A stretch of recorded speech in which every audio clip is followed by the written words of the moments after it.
I'm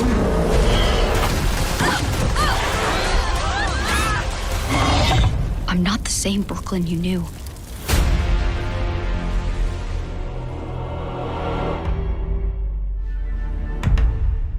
Hey everybody, Factosaurus here. I just finished watching Jurassic World Chaos Theory Season 2, and now I'm going to give what I hope will end up being a fairly brief review on what I thought about this new season.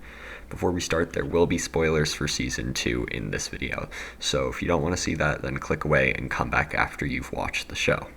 So, without further ado, let's get started. So I just want to start off by saying that the first episode was incredible. I thought that everything in it was done perfectly. The storm that cuts the power to the boat didn't feel forced, and it felt like that was truly a natural thing that would have actually happened. Then, of course, we had a pretty major introduction, that being the debut of the Majungasaurus. It felt like a genuine threat, with nobody on the boat having any lethal weapons, and the fact that this thing is small enough to be a somewhat stealthy animal, but still being too big to really do anything about if it were to corner you. I also just really like the simplistic design of the animal. I love how they made it look like an actual Majungasaurus, minus the 3 centimeter thick legs. I love it when Jurassic makes their dinosaurs look like actual dinosaurs and not movie monsters. I also love how they made Major just a full-on cannibalistic psychopath. The real animal was actually cannibal, and we know this because of bite marks matching those of Majungasaurus' teeth, and also the bite marks on the animal's main prey, Repeatosaurus. As you can tell, I really like the Majungasaurus, who unfortunately doesn't really have any more screen time, other than in the end of the season, where he kills the Suchomimus as well as some lions. The promotional material for the show kind of set up Major up to be the big bad of this season, when in reality it was actually that Suchomimus that I was talking about. This Suchomimus is the true dinosaur villain of Season 2, but he wasn't really given a name, so I lovingly named him Banana. I really hope the entire community now agrees that this guy's name is Banana. So anyway, Banana is introduced in episode 2. This is where the campers arrive in Senegal and meet the new main character, Zeta, and her mom. Zeta is just really plot armor for the rest of them. Her only purpose is to make sure the campers have everything they need to make their journey without dying, and also to make Darius feel less special. Listen, Brachiosaurus weighing a few elephants is a pretty common fact. Start talking about nostril placement, then I'll listen. Her farm is guarded by stegosauruses, and the campers don't know that that's why they're there. So they move them because they could be a danger to anyone who lives there. This is where they meet Zeta and get attacked by Banana. Luckily, they're able to fend them off with the stegosauruses once they return them.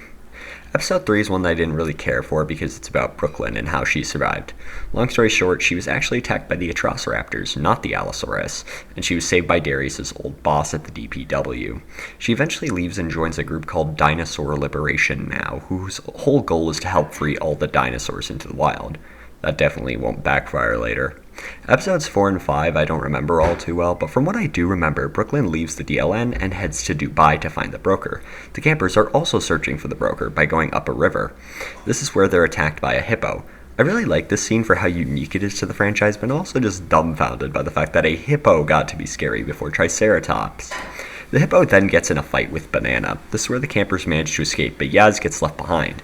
Yaz then has a really cool scene with her trying to swim away from Banana. It reminds me a lot of the boat scene from Godzilla -1. This massive creature is chasing you in an environment that it is specialized for, and you are not. What's more, you have nothing to defend yourself with. This is really cool. I like the suspense. Luckily, the campers arrive just in time to save Yaz from the Suchomimus. This is where Major comes in and starts to fight Banana. And want to know something funny? Right as this fight began, I gave the Suchomimus the name Banana, and I instantly got attached. Then he got killed mere seconds later. But while all that was happening, Brooklyn met the broker, who was revealed to be Soyana Santos. She was in the peak that was Jurassic World Dominion. She's the one who brought the Atrociraptors into Malta. And one of those Atrociraptors, Red, just kind of lives in her house. Brooklyn and her join forces and they head into Senegal, where Santos has been doing some shady stuff. The campers also manage to find Santos' lab. Once they're inside, we just get a cooler version of the scene from Jurassic Park 3. It turns out Santos brought Red along and he's down in the lab with the campers. To escape him, they go down into this massive arena in the middle of the room. This does make Red go away, but now they have a new threat, an albino baryonyx that was born without eyes.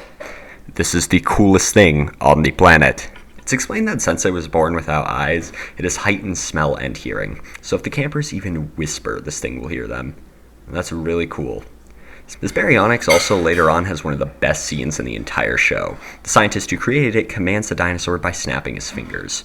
Red learns this and starts making a clicking noise that matches what the scientist was doing. This allows him to communicate with the baryonyx and turn it against its creator.